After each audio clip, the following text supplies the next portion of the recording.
அது ரொம்ப அது வருந்தத்தக்கது. அது அது யாரும் அதை வரவேற்க முடியாது, வருந்தத்தக்கது. அதுக்காக நான் அந்த செயல் ரொம்ப தவறானது, அதுக்கு நான் வருந்துறேன். அது நடந்திருக்கக்கூடாது.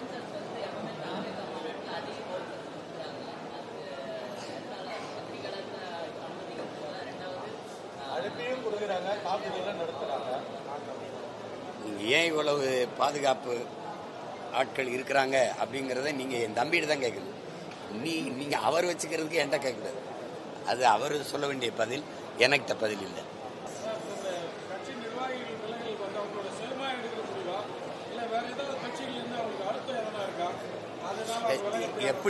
எப்படி பார்த்தாலும் அது நல்ல முடிவு தான், நான் வரவேற்கிறேன். ஏன்னா எல்லாரும் நினைக்கிறாங்க கட்சியிலிருந்து போனா கட்சி செய்த இது போதும், அப்படிலாம் இருக்கிற ஆளுங்க மாதிரி எங்களை பார்த்தா தெரியுதா? அவங்க நினைக்கிறாங்க என்னை சிதைக்கிறதா நினைச்சு எங்க கட்சியை செதுக்கிட்டு இருக்காங்க. அவங்க முடிவு பண்றாங்க, இவனை நம்பும் போது இவன் உனக்கான ஆள் இல்லை, இவன் உனக்கு விசுவாசமா இல்லை, இவன் நல்லவன், இவனை நம்பாத, இவன் ஆள் இல்லை நம்பாதன்னு. எனக்கு தெரிய மாட்டேங்குது, அவனுக்கு தெரியுது. அவன் போயிடறான்ல, ஆஹா இவன் நம்பலாம், நான் நம்பி இருந்தமாடா அப்படின்னு. அது எனக்கு நல்லதான் செய்யறாங்க, அதை நான் வரவேற்கிறேன். வேற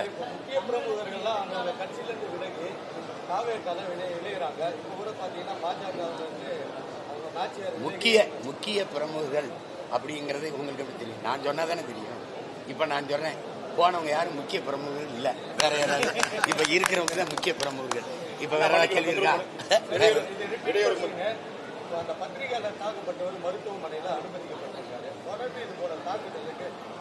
அது தொடரக்கூடாது, அது கண்டிக்கத்தக்கது. அது தம்பியுடைய கட்சி நிகழ்வுல நடந்தது, வருத்தமா இருக்கு. அது இனி வரும் காலங்களில் அதை தவிர்த்துக்கணும், அந்த மாதிரி நடக்கூடாது.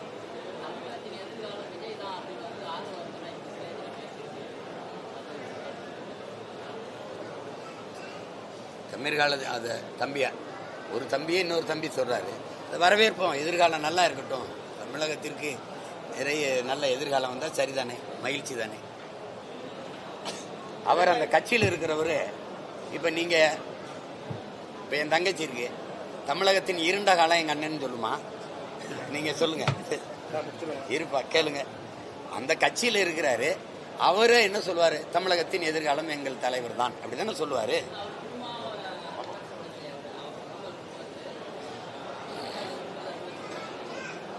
அவரை சந்திக்கும் போது ஏன் நீங்க அங்க இருக்கும்போது அவரை சொல்லல, இப்ப இங்க இருக்கும்போது இவரை சொல்றீங்கன்னு கேளுங்க. எல்லாரும் வாயாவும் என்னைய ஒரு டப்பிங் ஆர்டிஸ்ட், குரல் கலைஞர் மாதிரி ஆக்காதீங்க. என்னடா தங்கச்சி, எல்லாருக்கும் அண்ணனே பேச முடியாது. வேற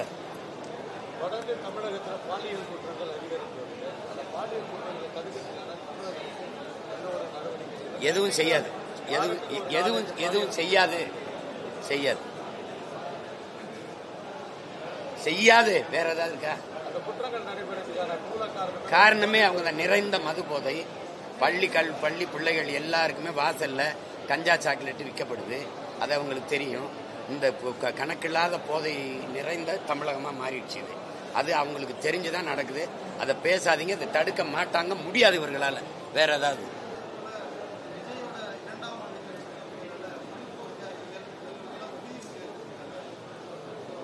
அது வரவேற்கத்தக்கது.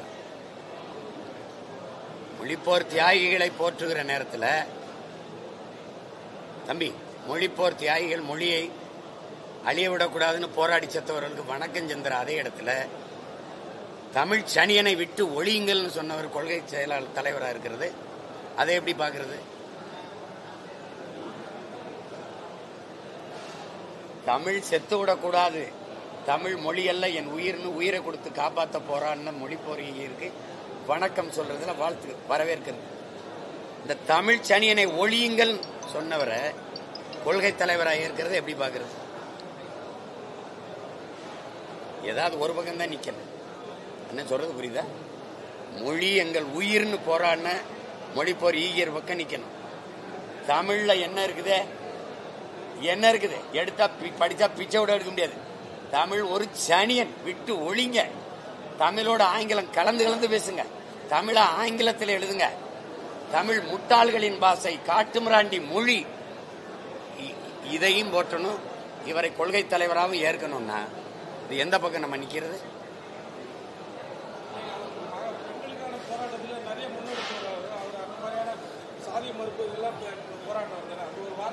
அதுதான் இப்ப நீங்க கொஞ்சம் அங்க இருக்கு, இப்படி கிட்ட வாங்க. பெண்களுக்காக போராடிய போராட்டம் ஒண்ணு, பெண்களுக்கு பெற்றுக் கொடுத்தது. அதுக்கு முன்னாடி எங்கள் முன்னவர்களாம் பெண்களை அடிமைப்படுத்தி வச்சிருந்தார்களா? பெண்களுக்கான சுதந்திரம் இல்லையா? 300க்கும் மேற்பட்ட பெண்பார் புலவர்கள் வந்தது எப்படி? 90 விழுக்காடு தமிழர்களின் குலதெய்வமா பெண்கள் இருந்தது வந்தது எப்படி? பெண்களையே காப்பிய நாய்களா வச்சு இவ்வளவு காவியங்களை பாடினது எப்படி? சொல்லுங்க. பெண்களுக்காக பெண்களின் உரிமைக்காக இந்த ஆர்ப்பாட்டம், இந்த போராட்டம், அப்படி ஏதாவது பெண்களுக்கு பெற்றுக் கொடுத்த உரிமை நான் சொல்லவா? சேலத்தில் 1971 நடந்த மாநாட்டில் 3வது தீர்மானம், கணவனோடு வாழ்ந்து கொண்டிருக்கிற ஒரு பெண் வேறொரு ஆண்மகனோட விருப்பம் ஏற்பட்டு அவரோட போய் உறவு வைத்துக் கொண்டால் அதை குற்றமாக கருதக்கூடாது. இதான பெண்களுக்காக பெற்றுக் கொடுத்த உரிமை. வேற ஏதாவது இருக்கா? வேற ஏதாவது இருக்கா? போராடினது எது? எத்தனை போராட்டம்? அந்த காலகட்டத்தில் பெண்களும் மற்ற ஜாதிகளும் இந்து ஒன்னா சமநிலையா இருந்ததா? அதுக்காக அவர் குரல் கொடுக்கவே இல்லையா, போராடவே இல்லையா? என்னன்னு சொல்ல மாட்டீங்களே. போராடவே இல்லையா? எல்லாருமே போராடலைங்கிறீங்க. யாரு போராடல? சிவானந்தன், சிங்காரம் எல்லாம் பெண்ணி உரிமைக்கு போராடல. யாருமே எங்க முன்னோர்கள் போராடல. இந்த பாரதின்னு ஒருத்தர் இருக்காங்கல்ல, 1921 இறந்துறான். இவர் 30க்கு மேலதான் பேசவே ஆரம்பிக்கிறாரு. அதுக்கு முன்னாடியே மாதர்தம்மை எளிவிசையை மடமை கொளுத்தோன் வாழித்தான். பட்டங்கள் ஆள்வதும் சட்டங்கள் செய்வதும் பாரினில் பெண்கள் ஏற்ற வந்தோம், 8 அறிவினில் ஆணுக்கு இங்கே சற்றும் இழைப்பினை கால் என்று கும்மியடின் பண்ணன. அது அது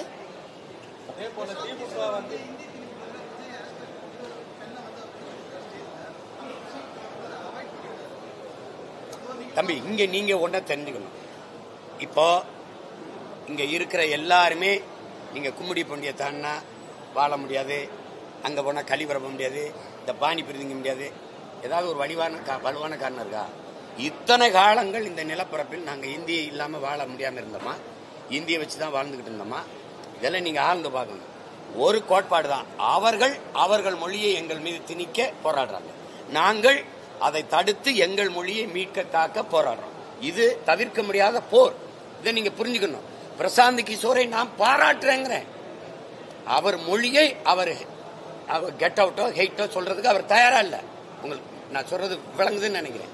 அப்ப நான் என் மொழியை அழிய விட, இன்னைக்கு நீதிபதி ரமணா அவர்கள் பேசியிருக்கிறத பாருங்க. ஆந்திரால அவரவர் தாய்மொழியை தம்பி, உலக வரலாறு தானே சொல்றது. மொழி அழிந்தால் இனம் அழிஞ்சிரும். நான் திரும்ப சொல்றேன். போர் நடத்தி நீங்க ஒரு நாட்டை அழிச்சிட்டு கூட மொழியை வச்சுட்டு ஒரு இனத்துல ஒரு 10,000 பேர், 20,000 பேர், 1000 பேர், 2000 பேர் விட்டா கூட அந்த இனம் உயிர்ப்பிச்சிடும். ஆனால் மொழி அழிச்சிட்டீங்கன்னா எவ்வளவு பெரிய நிலப்பரப்பு இருந்தாலும் அந்த இனம் வாழாது, அந்த நிலமும் இருக்காது.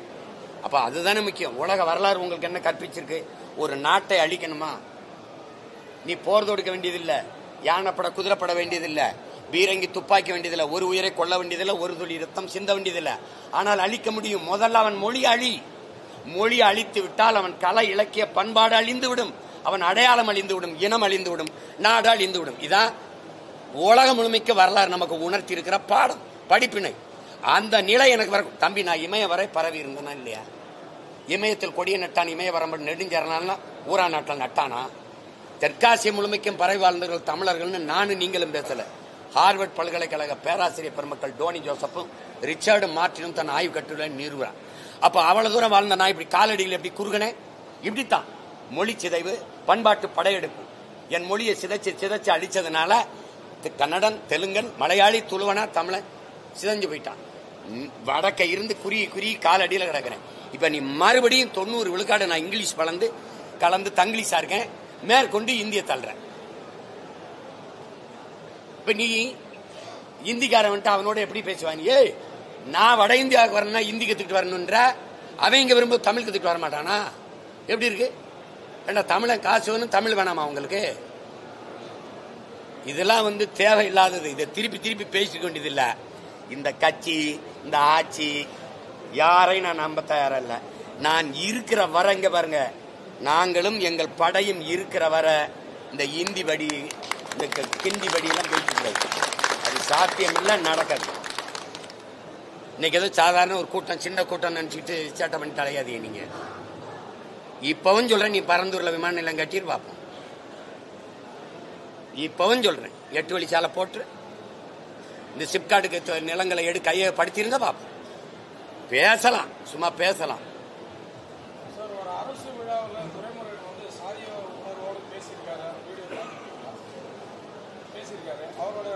இந்த வயது கடந்தும் ஒரு மூத்த அமைச்சராக இருக்கிற அவர் ஒரு சாதிய வன்மத்தோட பேசுகிறது உங்களோட பார்வையில் நீங்கள் எப்படி பார்க்குறீங்க? வேற எந்த ஒரு சாதிய தலைவர்களாக அதுக்குள்ள கருத்து தெரிவிக்கல, எதிர்ப்பு தெரிவிக்கல. இது பெரியாரினுடைய சாதி ஒழிப்புல வருது. இதெல்லாம் அதை நான் ஒன்றும் சொல்ல முடியாது. நான் மிகவும் பெரிதும் போற்றி மதிக்கிற ஒரு தலைவர் அவர். அதனால இதில் கருத்து இல்லை. உங்களுக்கு வருத்தமாக இருந்தால் கண்டிங்க, நான் வருந்துறேன், அவ்வளோதான். அந்த மாதிரி செய்தியை எங்கள் ஐயா பதிவு பண்ணது வருத்தமாக இருக்குது, நான் வருந்துறேன், அவ்வளோதான் என்னால் சொல்ல முடியும்.